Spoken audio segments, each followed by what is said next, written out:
Hello guys, I am live and I've come on a little bit early so I can learn how to share that I'm live. Share.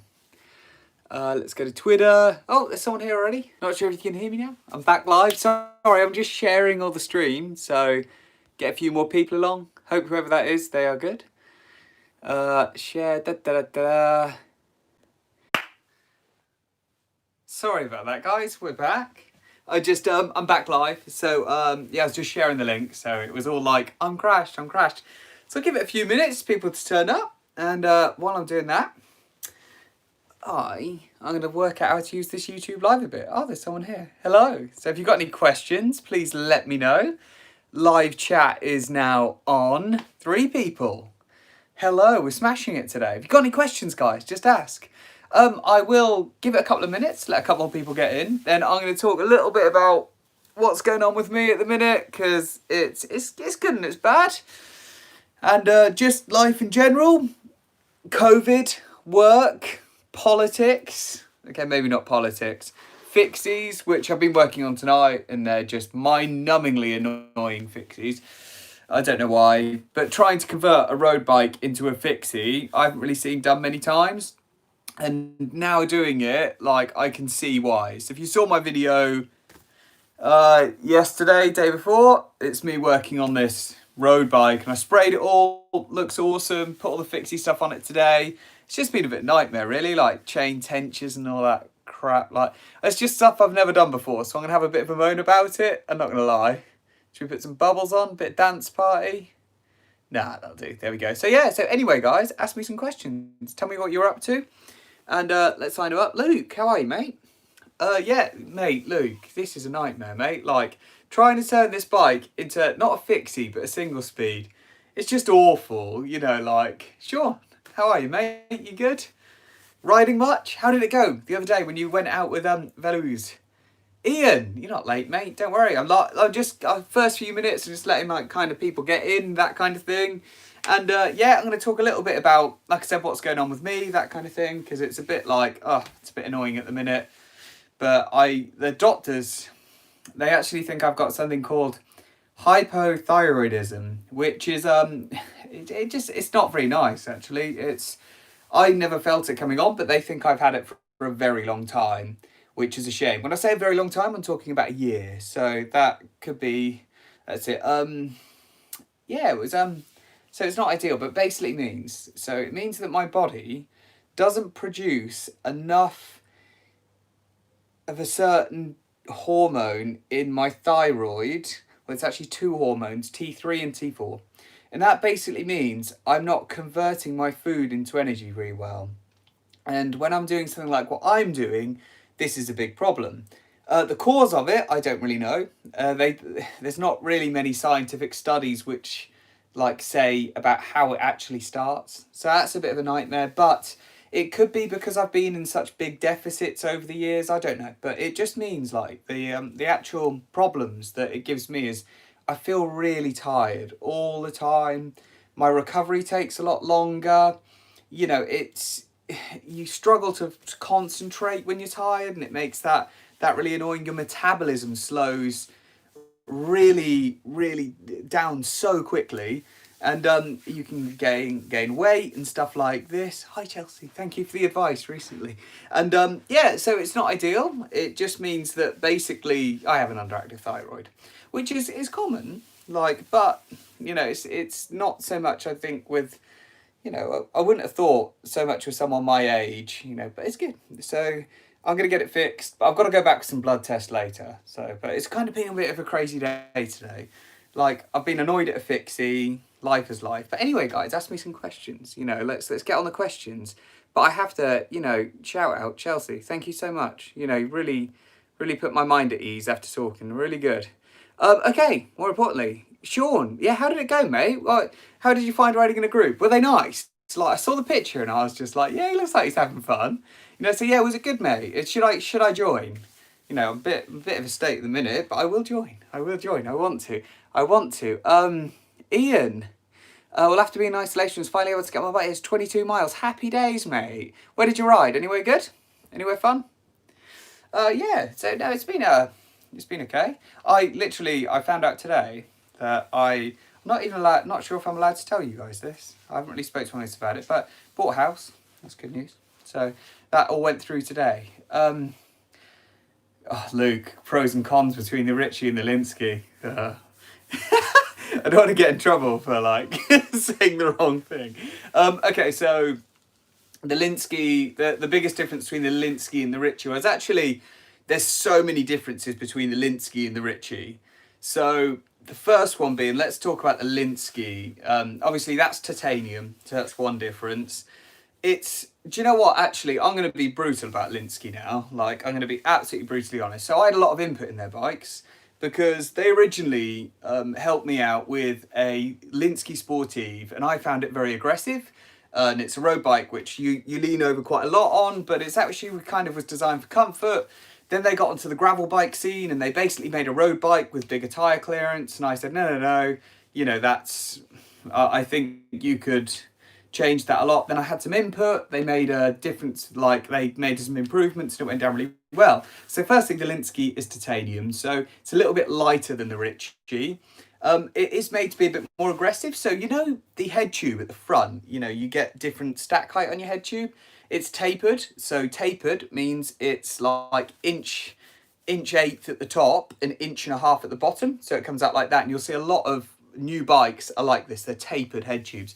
And it makes it stiff and it makes it aggressive. And the Linsky had one of them and I didn't like that. The Linsky I always rode pretty much on a 2x, and the Ritchie I've used as a 1x. The Ritchie, on the other hand, is a very different bike. It's very good. So the Ritchie has, firstly, it's steel, so it's a little bit heavier, but it's a little bit more comfortable because titanium is, isn't as flexible as steel. So it's more comfortable, but it is a bit heavier.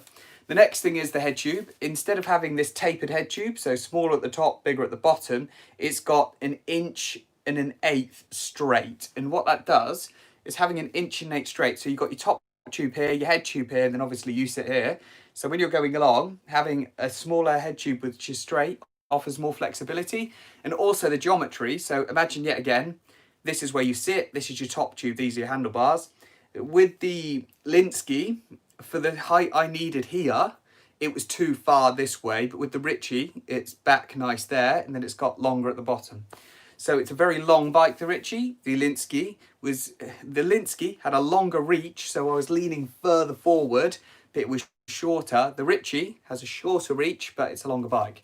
So I hate to say, like, the Linsky is good, and I would recommend a Linsky to anyone, I really would. But the Ritchie, for geometry-wise, suits me a bit more, and I just prefer riding steel. It's a bit heavier, but I just kind of feel a lot more comfortable on it. So it is good. Like, I did a long video the other day about different materials and what to use. Carbon, I've never raced on before. Aluminium, I've never raced on. So basically, I did this video, put it on my Patreon. And sorry, like, I'm talking a bit technical here now. But yeah, like, I did a video the other day talking about frame materials. That's something that I've been doing looking into quite a lot recently. And like alloy, so the cheapest bikes you'll buy kind of normally are, steel or alloy, but yeah, it kind of depends on what grade they are. But aluminium is a good start to riding a bike, but it is heavy and quite sharp. Then you've got titanium, which is more flexible and it's light, but it's very expensive. Carbon, very expensive, and it offers really next to no flexibility at all.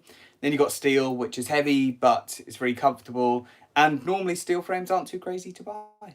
So yeah. Anyway, guys, find me some questions. Been on 10 minutes. I've only had a couple of questions. Help me out here. No. So yeah, Monday Night Live is back again. I couldn't get the other one to actually go onto my channel, which was a shame. I was a bit upset about that. Can't lie. So I was going to record this one, but I just will find a way of getting them on my actual channel. So yeah, so I've had carry on this week. Still haven't been feeling very well. I did find out today that I'm going back to work on Monday. So I'm super excited about that. So I've got all my clients, chatting to them, can't wait to get back to the gym, PTing people. That's what I do for a living. And I absolutely love it. Honestly, the benefit, like I'll tell you guys now, right, straight up now, the benefit you will get from doing weights on your cycling is huge. So here there was a study, and it's a really good, interesting read. And there's a watch. A guy did a YouTube video on this. So okay, let's question this. So you're a cyclist, and you want to be a really bloody good cyclist, yeah? So what do? You ride your bike a lot. You get a coach, that kind of thing, and honestly, a lot of people go, I need to get down the gym. That's a great move. So just say you're a 20-year-old cyclist. If you go down the gym and add, let's say, 2 to 3 weight sessions a week, you can improve an average of 7%, they say, like power and speed. So this is it. So you can gain 7% extra power from doing weight training. 7% is a lot. So just say your FTP is 300, adding 7% to that would take you to 321. That's crazy. So yeah, and that's just from doing weights. But that's the benefit for a 20-year-old. If you were 30, it's like 10%. If you were 40, it's like 15%. If you're 50, like you can gain something like 20% extra strength from doing weight training and better endurance as well. So it's a really interesting read, and I'll probably do a longer video about that. But strength training for endurance and any kind of cycling, especially track, will make you much, much, much, much stronger. But people just don't see that. I've been strength training for years. And my problem is I'm genuinely, for a cyclist, I'm quite muscular. And a lot of people have asked me, does that aid in what I do with the ultra stuff? Yeah, it does. Does here. Which is it does aid me a lot, actually. But you look at people like I say, Abdullah. We spoke about this last week. Really big, bulky, set guy. Weights are so good for cyclists, but people just don't do it. But then again, it's not like one of these things that you think when you start riding a bike. You think, oh, I'll get a turbo, I'll train on that. You don't think about going to the gym. Okay, you got any more Shimano demo days, but like the one you did with Chris Hall and Katie? Honestly, I really, I don't know, actually. Like, sometimes I get invited to these things and I love them. They're really good. They're a lot of fun, and the people there are they're just awesome. It's really good fun. Like the Shimano stuff, I'm so lucky to be a part of that. And Chris is such a nice guy, Chris Hall. I was talking to him I talked to him on and off, actually. Really like him. He's a really cool, down-to-earth guy. And Katie's a right legend. So I haven't got anything booked in at the minute, but we'll see. Obviously, COVID's kind of messed everything up, like it's messed races up and that kind of thing. It's so, yeah. But yeah, Chris is a really good guy. So hopefully go away. Hopefully some new products. I'd love to, I really, Shimano, they're an amazing company that make amazing products. And do you know, like, here's a really good example, yeah, and I'll tell you guys right up here, straight up, yeah. Like I said the other day, and I'm not sure if I've put this video on yet or used this clip in my video the other day. I think I did in the unboxing one yesterday. I got a bottom bracket free with this chains that I bought, building up this fixie. And it's just crap. Like, it is awful, like this one I bought. And it's a non-Shimano one, and it's one of these cheap ones. So you look at bottom brackets on Amazon, and they're like, oh, this one's £4, this one's £5. Oh, the Shimano one, 20. It's just a bottom bracket. But when you actually put them next to each other and feel them, oh my God, the Shimano one's so smooth and lasts. So I've had the same Shimano bottom bracket I actually worked this out, for 3 years. So I have put nearly, I think, 20,000 miles into this one bottom bracket, and it's still perfect. Still fine. Like, Shimano stuff is built to last. It's amazing stuff. And I absolutely love doing things with them. They're such legends. Like I say, they're just, there's a reason why 95% of bikes have Shimano on. Because it just works, and it's just so good. So, like, even when you're out looking for a bike, so there's a few people on this chat now, you might know a lot about bikes. You know what I mean? You might know a little bit about bikes, but you'll see people trying to really sell bikes going, oh, it's got Shimano this. But even the most basic Shimano stuff like Claris is very good stuff. It lasts. So here's an interesting thought. I rode a bike I bought secondhand, an old Claude Butler Criterium, through winter, and it had Shimano Tourney on. And I when I got it, it needed a new chain, needed anything. But I just thought, you know what, it's going to run it into the ground, and I did.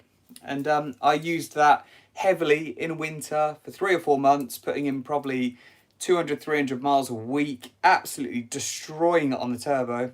It's fine. It's built to last. Absolute stuff is built to last. So have a look. Shimano bottom brackets are incredible value. Yeah, they are. They're incredible value for what they are. You know, products like that are really good. But then again, to be brutally honest with you, I think they're amazing. I use them. 95% of the world uses Shimano, but I've never actually used Campag before. So I would love to turn around and go, it's better than others. But I've never used Campag. You know, I really haven't. Same with SRAM. Never used it. You know, but I have no interest. You know, I love the Shimano stuff, and they are really good. They're really good. You know, it's it. But yeah, it's good. I hope another day out like that. I absolutely loved being involved with stuff like that. So yeah, it's fun. It is fun. Have to say thank you to everyone for all the advice recently when I've been trying to buy parts for this bloody fixie. It's been a right nightmare. Do you know what? Like, making a single speed bike, if you guys sitting at home think, do you know what? I've got an old bike. It's broken. I'm going to convert it into a single speed. You know, just don't. Just don't. You know what I mean? That's it. So yeah, that's it. So I really wouldn't. It's been painful today. And I've had these old brakes, and they have got no barrel adjusters, anything. It's been a bit of one of those nightmare days. So yeah, no, it's good. Anyway, guys, fire some questions. Talk to me. Ask me questions. You can even ask, you know, how my hair's going, stuff like that. See, I'm on brand today. Heroes Fitness. That's where I work. Yeah, it's good. Walked my dog today. What issues have I been having? Honestly, Luke, I feel quite terrible at the minute because just tired all the time. And yesterday I went on Zwift and I rode for an hour on Zwift, and I did really enjoy that. But when I was riding, I started to I was in this mood of that I'm just going to smash it. And I did. And I was doing like 10 minutes on, 3 minutes off. So 10 minutes at like 280, 300 watts. And I was dropping back down to 230 for 3 minutes, then back up for 10, back down for 4, back up for 10, back down for 3, back up for 10, back down for 2, and just messing about like that. And I averaged about 265 watts over an hour, which is good. You know, that's including warm up and cool down. And then I went out on my bike this morning and I was just destroyed. I couldn't get my heart rate up. I'm just tired. Yeah, it's difficult at the minute. I'm just tired all the time. And I still need to wait to go back for my tests later this week, so there's not really much I can do about it. But it's interesting, you know. It'll be interesting to see what happens with everything. So yeah, it's good. It's good. There's some good, cool stuff going on at the minute. So racing and stuff like that. I've actually cancelled my race around Netherlands, so I won't be going to that this year. 2 Volcano Sprint is going on. I am actually talking to some people going to the Netherlands, which is quite fun. So I'm kind of giving a bit of inside information there, like watch out for this, watch out for this. You know, should you ride through the first night or not? I don't know. And then there's 2 Volcano Sprint coming up, which Neil's doing, so I'm looking forward to seeing how it gets on there. I'm really gutted because we're going to do that as a pair. I've been hassling Neil, my coach, for 2 years now, trying to get him to do a pairs race with me, and he's constantly said no. And then he agreed. He literally agreed to do one in the 2 Volcano Sprint, and now I'm too poorly to do it. So that sucks. But it is what it is. Doing Everest, oh no, I hate climbing. I absolutely hate climbing. Like, if there's one thing that a lot of people do, which I have no interest in, it's going up big hills. I really don't. Like, I love rolling terrain, don't mind a bit of elevation. Just Everesting, no. I'm too heavy. Like, my problem is, and this is kind of, I seem to sit at 78 kilos, so I'm quite weighty, and I'm not slow, but I'm just weighty. That's the problem. Like, I've always been quite, like, a little bit more muscular anyway, and I struggle to lose that because I train a lot. So it's not like it's very easy to get lean. So when you're cycling like I do, and this is a very common thing, like you look at some absolute legend ultra cyclists, a lot of them have guts. You know, I'm going to say that now. You know, I don't mind who I upset. If there's one watching this, you're an ultra cyclist and you've got a gut. It's because your body wants to store. store fat, store energy, it does. So like when I go to the gym and everyone's like, yeah, getting lean, you know what I mean, shredding and all this, and it's like you really struggle to do that. I really struggle to get lean. Like unless you're going up massive hills all the time, then you can get lean, but it's all in the diet anyway. Like you can't, it's really difficult to train to get lean. You have to kind of diet and train to get lean. You know, I used to have abs, and honestly, having abs was the most miserable thing I ever did. Like everyone wants to talk about, God, you know, I did some really good transformations when I was younger, from like being quite a big guy, because I was as a kid I was big boned. No, I wasn't big boned. I was just large. You know, I was a lot larger than I am now, and I lost a lot of the weight from going to the gym and cycling, but actually mainly from going to the gym. And once I thought I'm gonna get abs, I'm gonna do it, and I tried 6 months, from kind of 13 stone all the way down to 11, and I dieted. I went keto, which we're gonna talk about soon. You know, I went keto, and which is basically high fat, low carb, and I suffered for 6 months. Then I eventually got abs, and I was so tired and I was so miserable, and my training was so bad. Even weights was so bad. I just wouldn't recommend it. You know, like honestly, there's a really good person to follow. His name's James Smith PT. Talks a lot about this, but I talk to a lot of people to go to the gym, and do you get this? Yeah, the people in their absolute best shape are probably the most miserable, because they're so focused, so committed on this.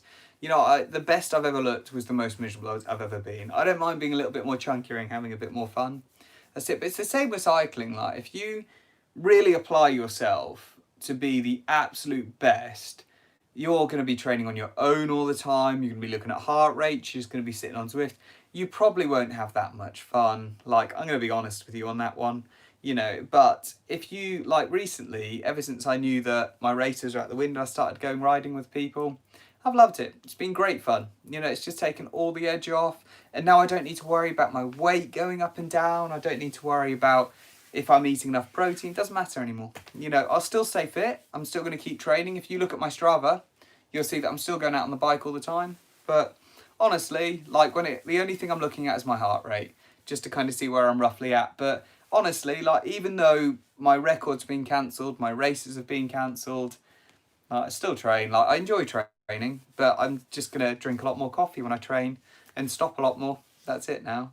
Anyway, you guys must tell me if you're around. If anyone wants to come out for a spin in Norfolk, it's nice now, and I can see where like a lot of restrictions because of COVID are being lifted now, which is good because it's kind of been a bit scary actually. Like, but life's coming back to normal. I'm going back to work and very, very excited about getting back to the PTing and being able to do some weights again. Because unfortunately, being stuck at home, I would love to sit there doing squats. But okay, here's a good thing to listen to. If you decide that you want to take on a weight program, people go, oh, you can do it at home with resistant bands and stuff like that.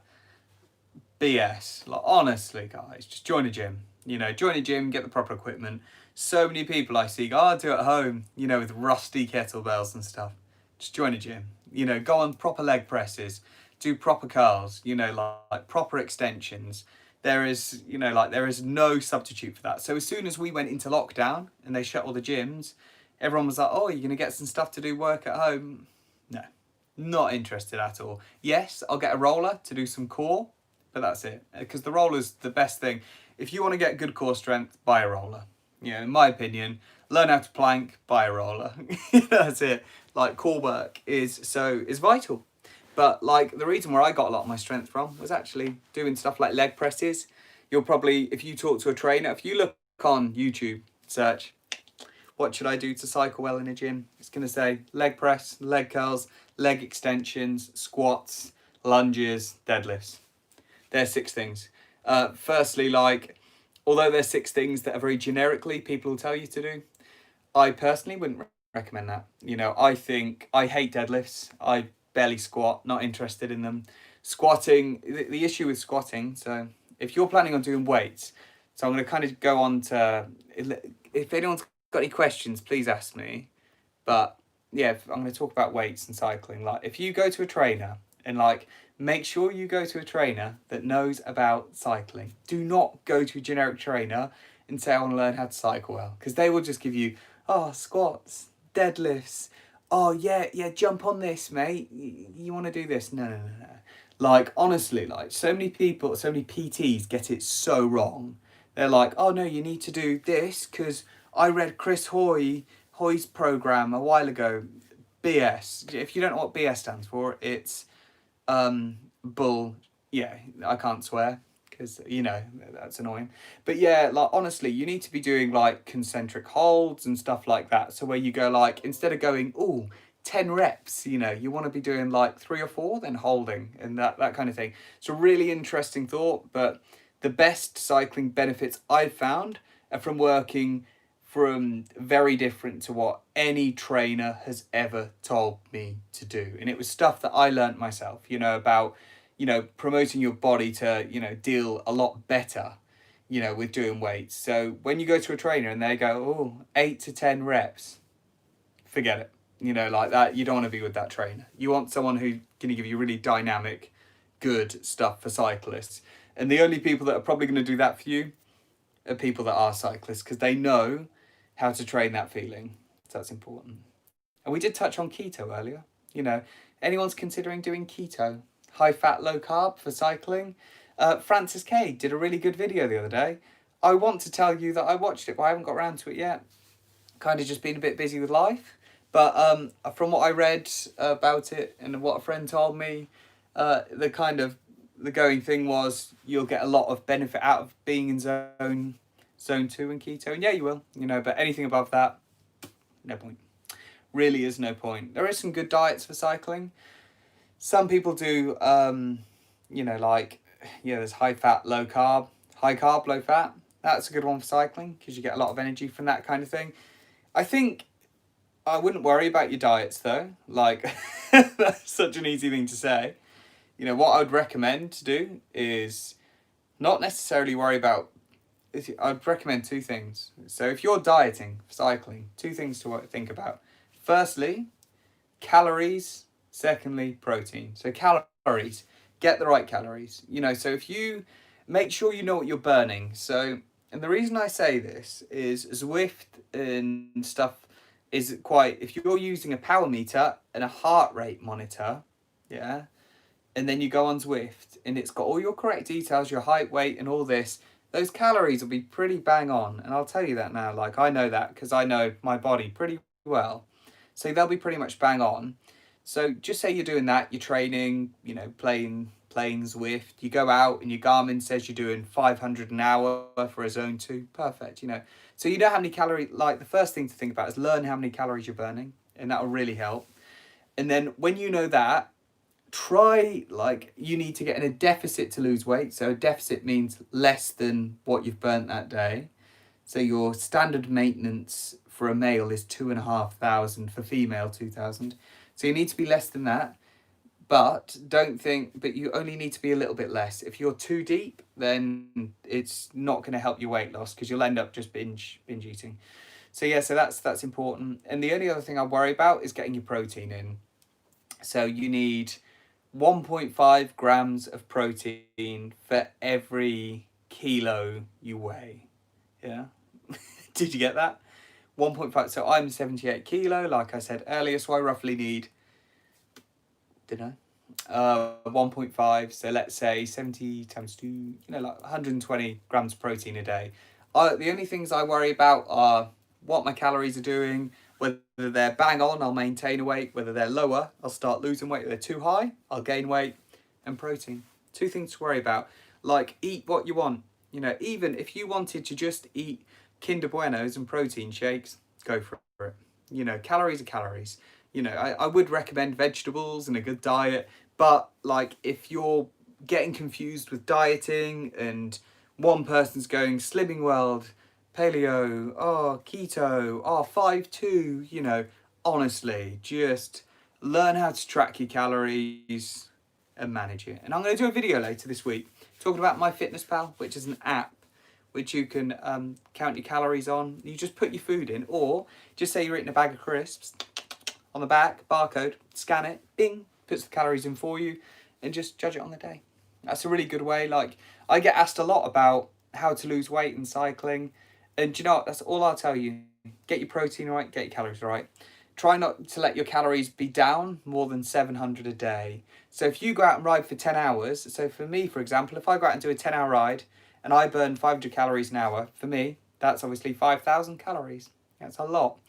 And then you've got your daily allowance as well. So that's another 2,500, 7,500. So that day, realistically, I should be putting in 7,000 minimum, you know.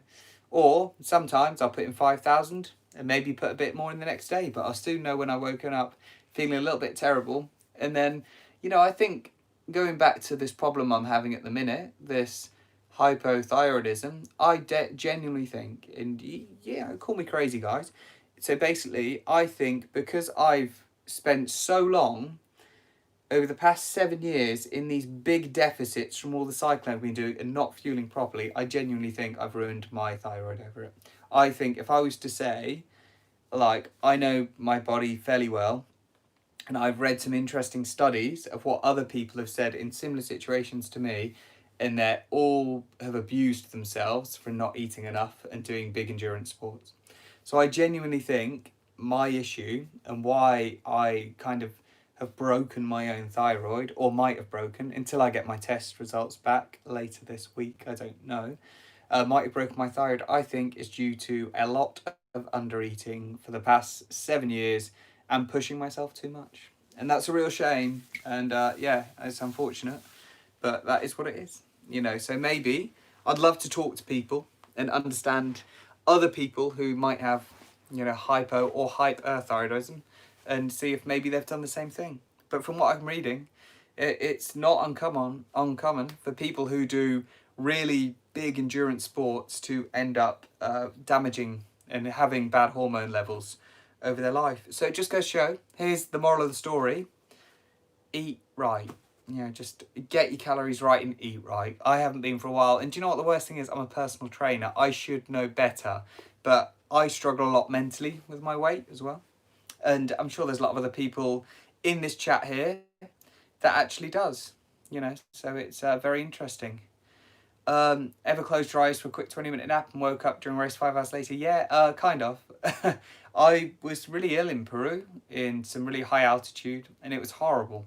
You know, absolutely horrible.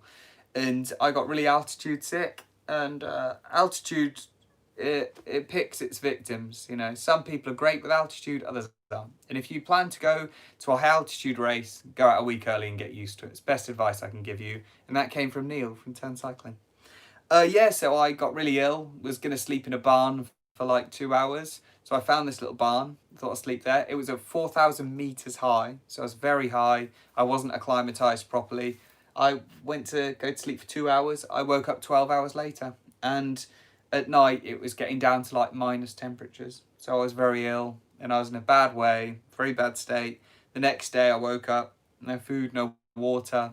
In the night, I remember waking up and I had really bad stomach problems as well. And then eventually I had to climb up to 5,000 before I could come back down again. And that was one of those races where I was like, I can't do this anymore. And I remember eventually getting down after like, let's say a day and a half, 2 days. The whole thing had been going on. And the scary thing is my tracker was broken. So no one knew where I was. I was in a place in the middle of the Andes Mountains, and I had no reception either, so I couldn't even get hold of anyone. I couldn't even do an emergency call either, so I was pretty much dead to the world. I came back down, and I've never, ever felt so destroyed on any kind of race. Came back down to 3,000 meters through this big gravel path, and bumped into some of the race organisers who had been looking for me for a day and a half, because my tracker had broke and they couldn't find me. They were about to call my mum to tell her that we've lost your son, you know, and they'd been looking around all the mountains and these gravel paths where I was meant to be, and they couldn't find me at all. In the process, when they were looking for me, they actually found a lady up at 5,000 meters who had been abandoned by her husband with her child, and they brought her back down to safety, because she would have, you know, been up there at like, you know, 12, midnight, 1 or 2 in the morning in minus 10 and probably died. So that was unfortunate. But yeah, so some guy had left his wife and their child on a random gravel pass to die. And while this team were out looking for me, they found her and they saved her. And yeah, then I came back down and I was going to scratch from the race. It's the only one that I've kind of really felt absolutely destroyed by. And I got back down and I said to them, they go, "You okay?" And I said, "No." And they said, "You know, what's wrong?" And I had some, by this point I'd found some food and water. And they said, what do you want to do? And I said, "I think I've got to stop." And then they said, "Are you sure?" And because of the way I'd gone, this was a checkpoint race, so you could take shortcuts. Because the way I'd gone, I'd taken some big shortcuts, but I'd lost a lot of time. Came back down and they said, "You know, you're one of the very few people that went that way." You know, it was a weird way. And then they just said to me, "You're in ninth, so it's up to you." And I just thought, I'm just going to carry on. So I did. I thought, you know what, I've gone through most of the pain. I've been riding for 5 days. I only had 2 days left. I thought I'll do it. But I remember coming away from that race, the Inca Divide, and I'll be honest with you guys now. You know, like, it's a great race. It's amazing. And I found out so much about myself on that race. And I pushed so hard into that race. And I've come away now. And I remember my mum picked me up from the airport. So I'd flown back from South America, hadn't really slept, and I remember getting back, and my mum picked me up. I said, "Put the bike in the car," and she just goes, "Are you all right?" And I said, "No, I'm not. You know, I can't do this anymore." And I just nearly cried in the car on the way home. And she goes, "What's wrong?" And I was like, "I've had such a hard time. Like, I never ever want to do that again. I don't want to race my bike anymore." And I got home, left my bike in just tatters for a while. And I was quite embarrassed at this point about everything that had happened, because I just felt as though I'd just been so bullied by this race. I'm not going to lie, and this is me being honest about years ago. I actually had all these pictures from previous rides before when I'd been using the same setup. And I put them on, just talking about general day-to-day stuff on my Instagram. And it kind of looked like I was out riding when I wasn't. I'd just hidden away for weeks. I just couldn't do it, you know. So I was kind of regurgitating pictures. I wasn't talking about what I'd been up to. I'd set my Strava to private. It broke me. It absolutely broke me. It was just, I got very ill on that. The altitude got the better of me. And yeah, I just came away absolutely soul destroyed from the race. But if someone asked me to go back, I'd go back. Like, because it was so good. You know, but it was it was called a Inca Divide. Loved it. I would recommend doing it. But that's it. I finished 9th in the end. Actually, I was really happy, because after that, pretty much after that, I haven't really finished any race that I have actually gone to the finish. I haven't finished much. I've always been in the top 10, which is quite cool. Well, majority of the time, anyway. Alex, how are you, mate? Hope you're all good, buddy. You keeping well? Fire some questions, guys. I've been on 37 minutes. I do drag on, don't I? Do you know what? Like, I do try and get these on my YouTube after, but for some reason they just don't want to go on. Like, it always just says waiting. The first, like, live Q&A went on. The second one I deleted by mistake. And I am actually, like, you guys are probably not going to want to hear this, but I'm proud of this. So I made myself a promise when I went into lockdown. Like, it's probably about a couple of weeks in. I said I want to monetize, so be able to put adverts on to help fund my cycling. So I'm doing these videos obviously because I love to do them, but it would be nice to earn a little bit to help towards races and adventures and stuff like that. I planned to see if I could get monetized before I went back to work, and I am 4 or 5 days away from that. So if I carry on with the progress I'm making, I think in a week I'll get the kind of, you've got the subscribers, you've got the watch hours. So yeah, so that's exciting. And do you know what I'm going to do with that money that comes in from that? Just going to have fun with it. Just bike packing fun. You know, that is all it's going to be. Like, I'm just going to use it to go in races and just mess about, buy random kit. But I want to start doing a lot more random stuff. You know, like, not like, I seem to see so many kind of like YouTube videos. Oh, got a Boris bike, rode it to France and all this. I see loads of them now. Like, I think Cameron Jeffers did the first one and his was awesome. And ever since then, I think a lot of people have tried to recreate that. What kind of things do you think I should do, guys? Like funny things, silly things. What do you recommend? Do you know what I've always wanted to do? And this is one thing that's always been on kind of my thoughts. I've always wanted to do a race on a single speed or a fixie. That is it. Luke, I've always wanted to do a Le Jog, mate. Always wanted to do one. Like, I'm embarrassed that I live in the UK and I've never done a Le Jog. And so many people pull me up on this. They're like, you live in the country. You are literally like a few hours drive away, maybe a bit more than that, from the start of Le Jog, and you don't bother. And I'm like, I know. But what's annoying is it could literally, it's quicker for me to go all the way across into Holland and start the race around Netherlands than it is to actually drive to do the Le Jog. It's weird, you know what I mean? Yeah, thank you. Like, Luke, the hardest bit is getting back from John O'Groats. Do you know what? I like finishing races when I don't have to worry about any logistics after. Like, that is the most soul-destroying thing. I remember, like, finishing so many races, and you get to the end, and if you've done bikepacking before, you will know there is no crowd at the end. No one gives an F you've finished. You've just got to the end. That is it. And all that happens is you get there. If it's night, you need to find a place to sleep. And then you need to find a box. Then you need to book a flight home. It's a bit soul destroying. Like, you've absolutely broken yourself for a week or two. And then you're like, oh, now I actually have to think. You know what I mean? Like, and it is awful. It's just awful. It really is. Great idea. Hope my new channel takes off. So I can put on the inside. Ian, like, mate, share your channel. Give me a link. Put the link in the comments. Let's share it. Everyone, follow Ian's channel. You know, but subscribers are hard to get. And, you know, YouTube and stuff like that is a very difficult channel because you not only have to do good, interesting content, you've got to get the quality right. You've got to make sure people are watching it. It's not easy. It's not easy.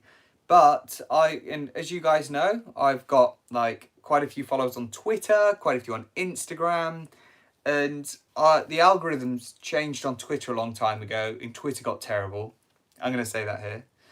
Instagram, they've changed it recently. And do you know what? I used to slowly gain followers all the time. It's gone the other way now. I seem to lose like 3 followers a day. And it just, when you're putting on all these pictures and you're really going to make a conscious effort to do things, to share your story, and you just, yeah, it's going the opposite direction. It's like, But a lot of them are probably people that have made false accounts, followed me, not interacted with me, and gone. So always remember that your following never matters. What matters is your engagement. That's more valuable than how many followers you have. Someone said to me recently, a guy called Paul, he might be listening actually.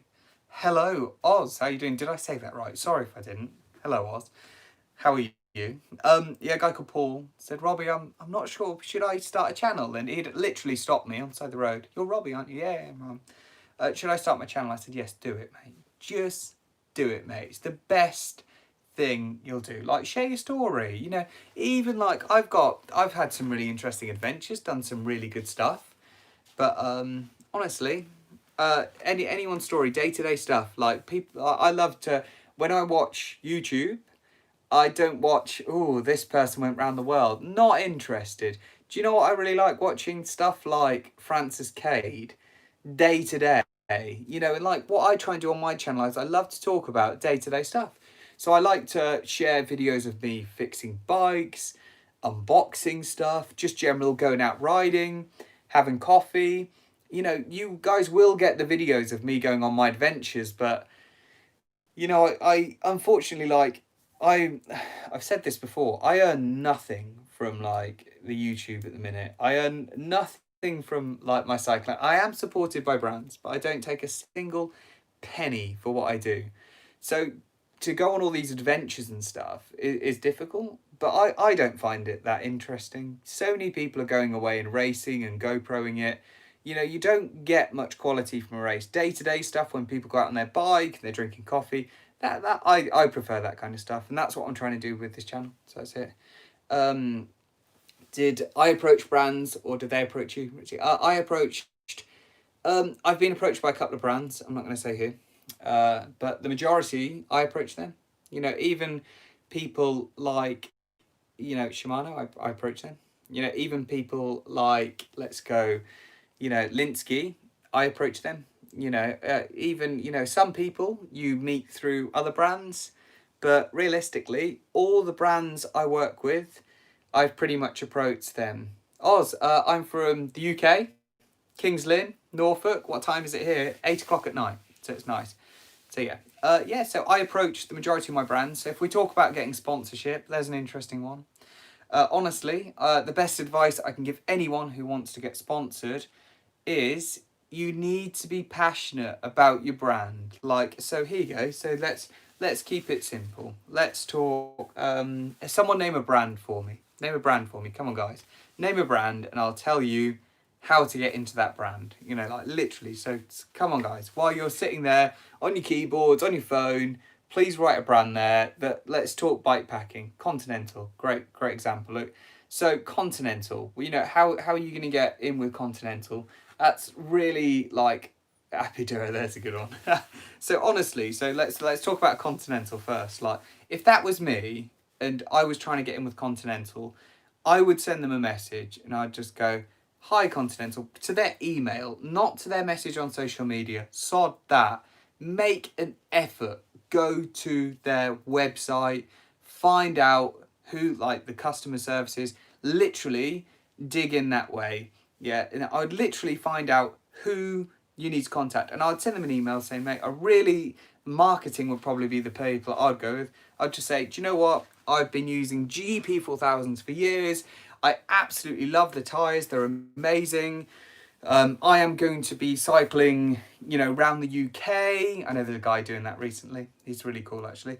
I'm going to be cycling around the UK, and I really want to use your tyres.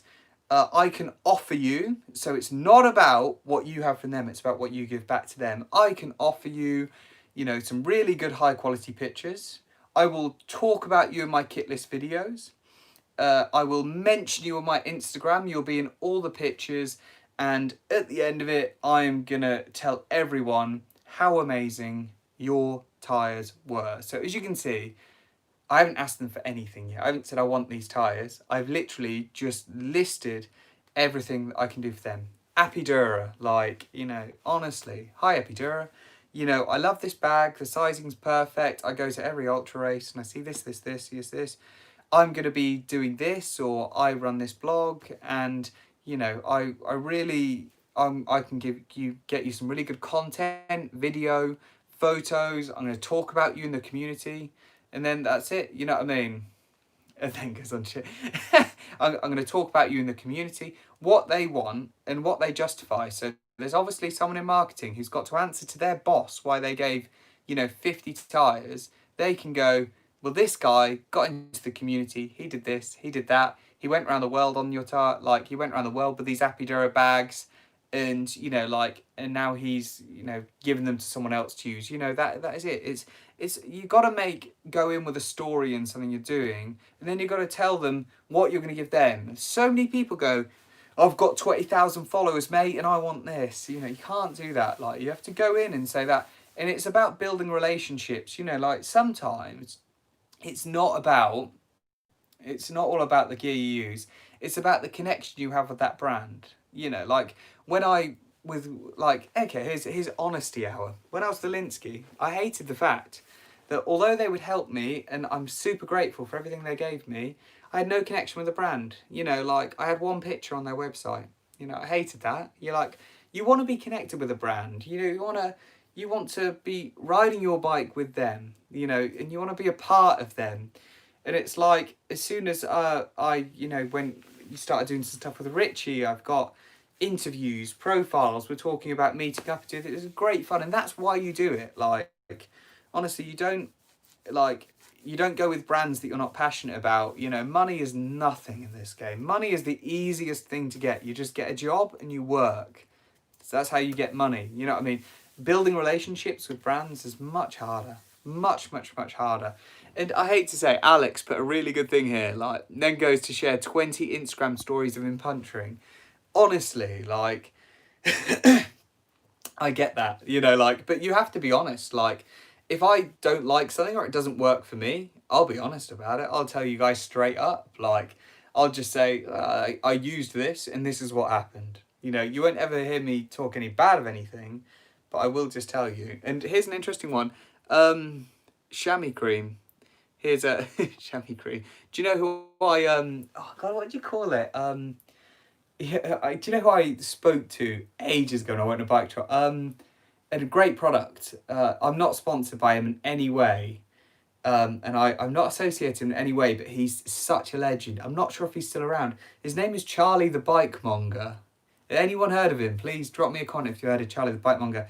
And he makes something called, I think it's called bum butter or something, and it is incredible. And I rang him up, and is he still around? Like, I rang him up and I said to him, Charlie, mate, and he just goes, I said, I'm actually talking to Charlie. And he's like, yeah. And I said, and I was friends with him on Facebook, so I said, mate, your stuff is amazing. You have like literally saved me from being so saddle sore so many times. It's incredible. And I just said, you know what, and I'm one of these people that if I'm posting about something, it doesn't necessarily mean I've been sent it. So I'm posting about, mate, I have to use this stuff. This stuff's amazing. And he didn't send me anything of it. I just love this stuff. I buy it from the store I worked in, used it, asked for it. But I am very honest about stuff. If you guys think, I'll never slate something down to the ground. But if you hear me go, yeah, there's other stuff on the market, then that pretty much is me saying to you, yeah, don't. Do you know what I mean? Like, the worst thing I've ever been sent, I've been sent some crap before. Hey Dave, how you doing, mate? Yeah, I've been sent a lot of crap. Clothing is, I get sent quite a lot of clothing. And when I first started, here we go, I'm going to fire this one out. So obviously now I use Shimano and the stuff is amazing. And I'm at this point now where I've been riding long enough that I just need good gear to stay comfortable all the time. And the Shimano stuff's amazing, especially for the price. It's incredible. But Shimano are only really getting quite heavily into the clothing market now. So watch this space. Shimano stuff is amazing. But back to the question, the worst thing I ever got sent was a company sent me some bib shorts. I'm not going to say who the company are though, I'm sorry. And they were awful. Like, they were the worst shorts. And this was years. This was before I ever did anything with Shimano. This was when I first started. And they must have been some real cheap Chinese knockoff things. But I've never been so uncomfortable in my life. They were horrible, but not to the point of where, you could just put an extra layer in. Like, even like the threads on the padding were sticking into my bum. And it was just horrible. I actually wore shorts under these bib shorts to get pictures when I went out, and then just stopped using them ever again. I took a load of pictures and that was it. And I never really recommended them. But yeah, I just, wanted to give the company back something for their website. I've been sent like quite a few things, but I tend to, if I don't want things, I'll tell people not to send them. Honestly, I get messages, so I haven't got that much of a following. And at the minute, I'm not too good on social media.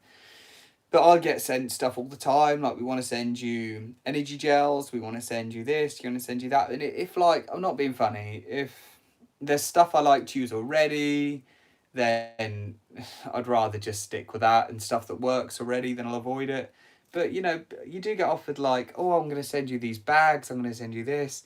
And I turn a lot of it down because I like what I'm using now. And if I do want something, you've got the avenues of going to try and work with a brand and sending off letters to get some support and, oh, I really like this. Do you think I could try this? But like the time you waste doing that and chucking emails back and forth and saying what you give people, sometimes it's just easier to buy the stuff. And that's it. Like if you don't want to work with a brand and you just want the product, just buy it. Like if you really are interested in working with a brand, then go for some sponsorship, but don't just do it just because it's worth this, or I'll be able to use that. Like honestly, like if you plan to get sponsored, and you don't need a massive amount of followers to be sponsored, you just need to be engaging and doing interesting stuff. You just need to be engaging and doing interesting stuff. That's the hardest thing I found. I was actually getting sent stuff way before I had a half decent following. I still wouldn't even say mine half decent now. Like, it's interesting because obviously my partner, she owns her own hair extensions company. It's amazing. My missus is great, bless her. And do you know what? Like some of the influencers on there, like that kind of will message her, and they're just like, oh, I've got 200,000 followers. Look at their profile, they get like 200 likes or something. Nah. Silly. You know what I mean? It's interesting though. Very interesting though. Anyway, guys, find me some questions. I've nearly been on an hour. You know, that's fun. We like these. It is Monday night question answer. Do you know what? I only really remembered it was Monday, about an hour ago. I was like, whoa, it's Monday question answer night. It's whoa, crazy. Yeah, it's a bit nuts. But yeah, send me a message, guys. Tell me how you're getting on. How are you getting on? Dave. Oh, we were chatting earlier today, Dave. Definitely. God, you've got me thinking, Luke, of all the products I've had, which are terrible. Snugpak. You know what? I know a guy that works a lot with Snugpak, and he really rates them. The one person I really would like to work with and do some stuff with. I think it's called Big Andy's or something like this. But they're meant to make the most incredible sleeping bags and down jackets and stuff like that. And Neil, Turn Cycling, got one of their gilets and just said it's incredible. Same with like Patagonia, that's another one. There is some stuff. Yes, that's the one, Alex. They're meant to be big. Yeah, I can't even pronounce that.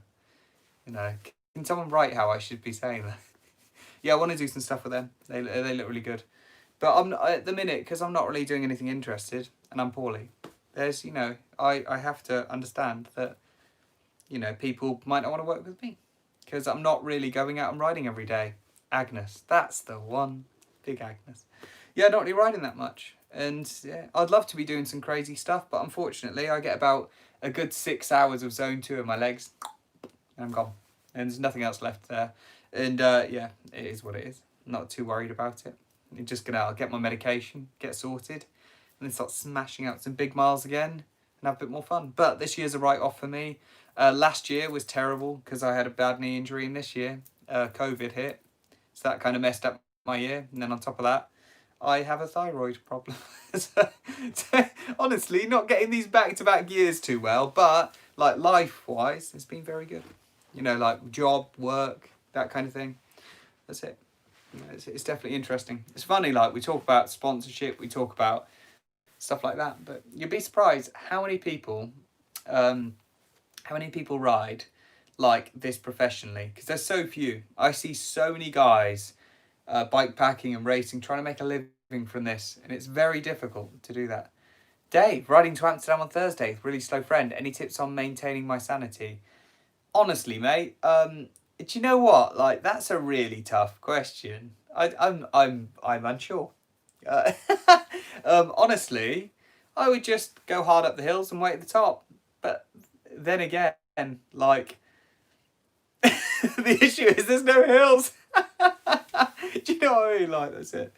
Yeah, Alex. Yeah, like even there you go. Like even Sofiane, Belly Pro. Like, it's difficult. Like, so many people want to be just a bike packer and go around the world and stuff. Do you know what? Like, it's near on impossible. Like, you have to really get brands that are willing to pay, and there's so few brands that are willing to pay with bike packing. You look at the big companies like Specialized, yeah, they'll give you a bike. But they won't pay. I doubt they'll pay you.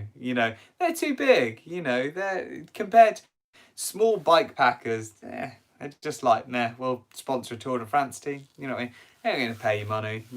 Maybe the odd clothing company will. It depends on the people that pay you, the people that mark up the most money. That's it. So I don't know who would pay clothing wise, but honestly, I've had people pay me before. Like literally brands that I've advertised and stuff, but not anyone bike packing. These were actually, one of them was a pub, and one of them was an actual building firm, and they were my friends. They just wanted to help, and I was absolutely skin, and I just wanted to get their name about. But brands wise, so many people are trying to go pro, and I see it all the time. And they talk about, I even get questions from people that are much better at bike packing than me, asking, yeah, I want to do this for a living like you. And I'm like, I do not do this for a living. I know it's difficult because I'm honest about it. I earn no money from this. But there is ways, but you have to be working with the right brands. And I hate to say, you have to either have a huge following, like a massive following, or be doing something really interesting.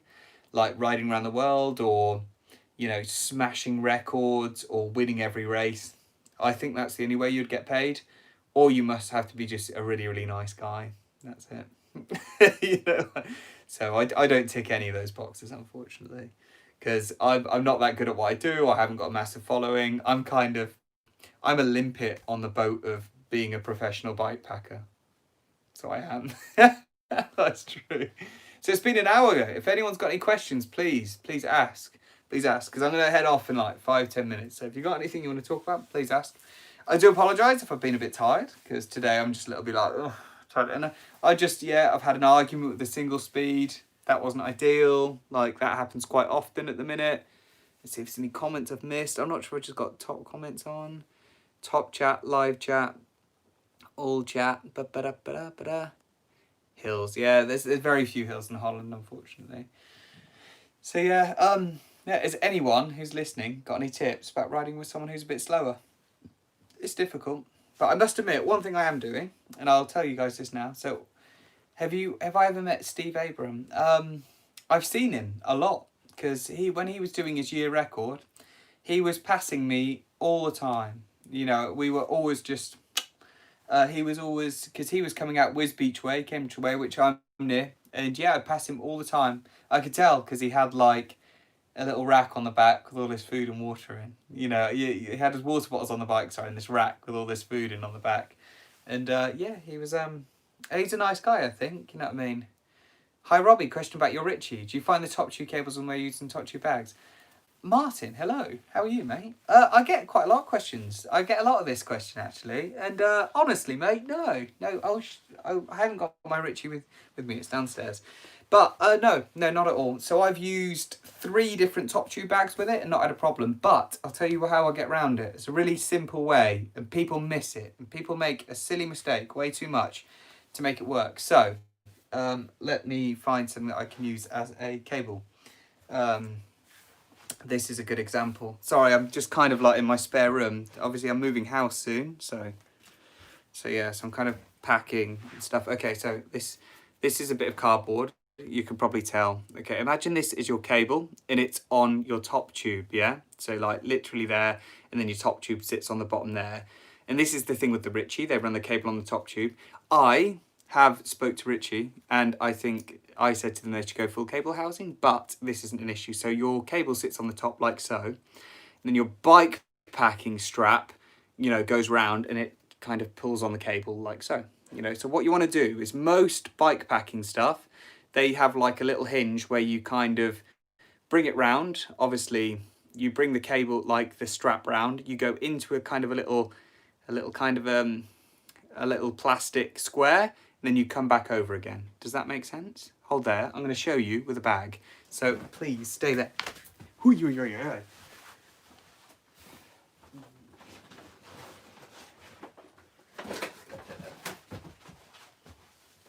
Okay. This is better. So this is the bag in question. This top tube bag. So you'll see here, look, you have this little plastic square, and then your tube goes here. You go round over the tube, and you come through, and you go over. And on the Ritchie, you'll get your cable in here, which it'll cause friction, which is what you want. So the trick to getting over that is this: when you bring the strap round, this bit here, go under the cable, yeah? Then you go through this plastic grommet, then back round, and then your cable will sit in this gap here, yeah? And when it sits in this gap here, it will create no friction. It's when it gets lodged in this bit here, it's a problem. But run it between where your straps come, whether there's Velcro or not, that will make no difference. Run it between there instead, and it'll be fine. If you run it on top, it pulls your cable up a bit. You don't want that. Run it in your strap and it will protect it. Or you can literally use a little bit of outer and just put it in between. But I'd recommend just running it through your strap and you'll have no problem. I hope that helps, man. But that's how I did it, and that works fine. But I was actually going to use a little bit of cable sheath on that instead. Like, sheath is just a very small layer of it's not like a full outer, it's just like a tiny little housing. I was going to use that, and like I said, I used that. I ran it in between like that instead. This area here, that's fine.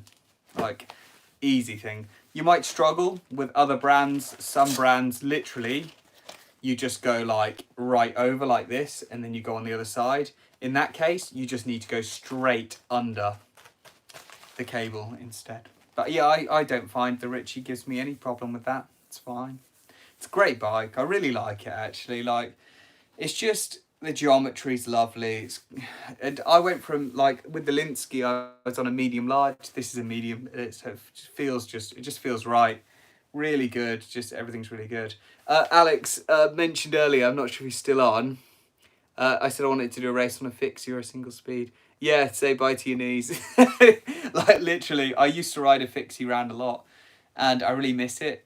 But one thing I don't miss about it is forgetting it's a fixie while I'm riding and trying to stop at a traffic light and getting that jolt and it just going straight through your back. Hated that. So yeah. So I'm going to do some single speed racing, I think. But it'll be like a race like the race around the Netherlands or something. It's not going to be anything crazy. But I did nearly finish that single speed today. But I'm a bit upset because I went to put some brakes on and someone has taken the bloody barrel adjusters off the brakes. So I need to order them. And do you know what the annoying thing is? You can't buy them singular. They're like, well, you can, but like a tenner. You can buy a pack of 10 for £10. But, oh, yeah, it's a joke. Like, the thing's costing me a bit more than I want, you know. But it is what it is. Cool little bike. And spraying it was fun. There's something I love doing. I love building these bikes. It's quite good. Great fun. Anyway, guys, I'm going to head off soon. So if you've got any questions, please ask. Before I go, I'll give it a couple more minutes. And then I'm going to go have a chill out. See Bridie for a bit.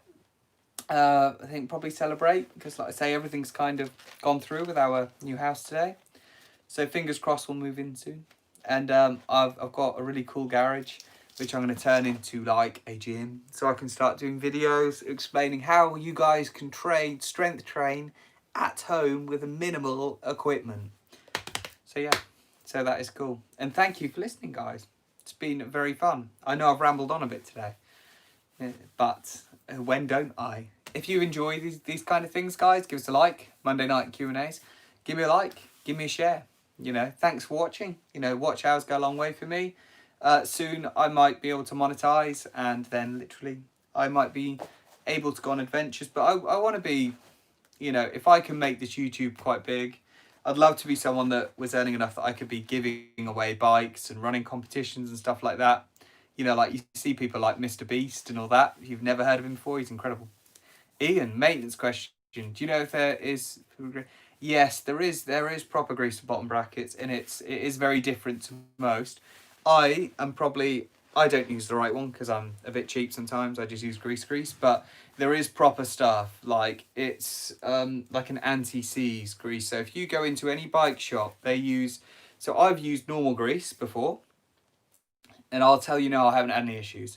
But that doesn't mean it's the right thing to do, okay? Just because I've used it doesn't mean it's the right thing to do. So there is normal grease, but if you're going to do it, even just pop into a bike shop, just get them to put some of this white anti-seize paste in. That's the proper Shimano stuff they use. Like Park Tools stuff do it as well. That's the stuff to use. Like if you're putting fluid in your brakes, put proper Shimano fluid in Shimano brakes, you know, like, because that'll just, like, it'll avoid warranties and stuff like that. And like Shimano stuff, like in cycling, is designed to use the stuff that it's meant to. And I know that sounds weird, me saying that. Like, 10 speed isn't meant to go on 11. 7 speed isn't meant to go on 8. I don't mind if they're suicide shifts, whatever. Like, use what you should use. But yeah, there is special grease for your bottom bracket. I've used normal grease. Haven't had an issue before. But in a perfect world, the special white grease is a lot better, in my eyes. Right, guys, one more minute. Martin, thanks, Troy. Keep that in mind. Thinking of buying one, wasn't sure about it. Great help. Do you know what? Yeah, like the Ritchey is... I love it. It's a really good bike. It's just so... I can't really explain it. It's just... It feels like you're riding on a cloud. You know, it's good. It's good. Like, it's you know, it's a very stable frame. It's really fun. And one buy is... It's just great. Like, I'm just gonna put that out there. One buy is amazing. Like, I really rate one buy. And... I don't think I'll ever come away from it. Like, now I've started using smaller cassettes because I live where it's quite flat. Yeah, I really like it. Is it more comfortable than a tie? Yes, it is actually. Much more comfortable. You know, earlier, I wasn't sure if you were about, Dave, but literally, I was saying that a lot of them, so a lot of titanium, a lot of new bike companies now, everything's tapered head tubes. Smaller at the top, bigger at the bottom. Head tube, the bit on the front of the bike, yeah, which basically your handlebar and your stem goes to, and your fork goes through. Bigger at the bottom, tight top, makes it stiffer, you know, and kind of plants it a bit more. The thing with the Linsky had this, and I didn't like it. Made it too snappy. But if you want comfort, inch 8 straight through, the Ritchie's got, and it makes it really comfortable. And I like the way it looks. It's very, you guys will know this now. I'm not one of these big flashy people that wants, when I first started cycling, I used to look at, you know, the Look bikes. You remember these? And I used to, I want a Look. They're so aggressive. They look so cool. Then I started working in a bike shop and realised just how fiddly and annoying they all are and how much everything costs. I'm a really sucker for classic looking stuff. I love a classic looking bike, and the Ritchie does that for me. The Linsky, they started to get a little bit more technical and adding bits and try and do that. But I'm not being funny. When you guys who listen to this go to buy a bike, yeah, what do you buy? The thing that reliable, works, and, you know, you can put any aero bars on or whatever, or do you buy a Look, which you're going to end up spending triple the amount, and the cable runs round your head, and it's for me, I'm nothing against Looks. I think they're great bikes, but I'm just, simplicity is key for me. So you look at my bike now, there's although Di2 is amazing, it's I just like cables. I like the feel of cables, but I will probably go Di2 next year, to be fair. And on top of that, 1 by instead of 2 by. I like the simplicity. Just 11 gears, up, down, done. Steel, it's never going to go wrong. You know, that kind of thing. For me, I like that. It's fun. It's easy. Makes me happy. That kind of thing. Oh, let's have a look on Sabbath Silk Road. I sold so many Sabbath Silk Roads when I worked at a tyre shop. They're so good. They look gorgeous. Do you know what? That's the best bike Sabbath ever made, the Silk Road. Really is. That is the only one we used to sell. So I used to be a Fatbirds employee. If you don't know who Fatbirds are, they're a titanium bike shop. And I worked there for 1.5 years. And I made amazing friends and learned a lot about bikes. I really did. Yeah, it's good. Anyway, guys, I'm going to go. It's been 72 minutes. And yeah, if, you know, titanium's great material. And the thing with steel, it is super comfortable, but it's a bit heavier than titanium. If you're looking for a real agile, fun, comfortable bike, titanium is good. If you're, for me, long distance, is living somewhere fairly flat and doing a lot of flatter races, yeah, that's it. But even so, if I was to go into a hilly climbing race, I'd just use the Ritchie anyway, just because it's super comfortable. No worries, Ian. We will catch up soon, guys. I'm going to go. I'm really tired and go to bed. Probably take a rest day tomorrow. Any questions, let me know. I'm going to see if I can get this one on my YouTube. I actually did plan to record this one as a screencast on my phone and then upload it, but I forgot to do that when I started. Right. Stay cool, everyone. I'm going to go and eat some food. Ice cream. Catch you later. Stay cool. Now I need to learn how to turn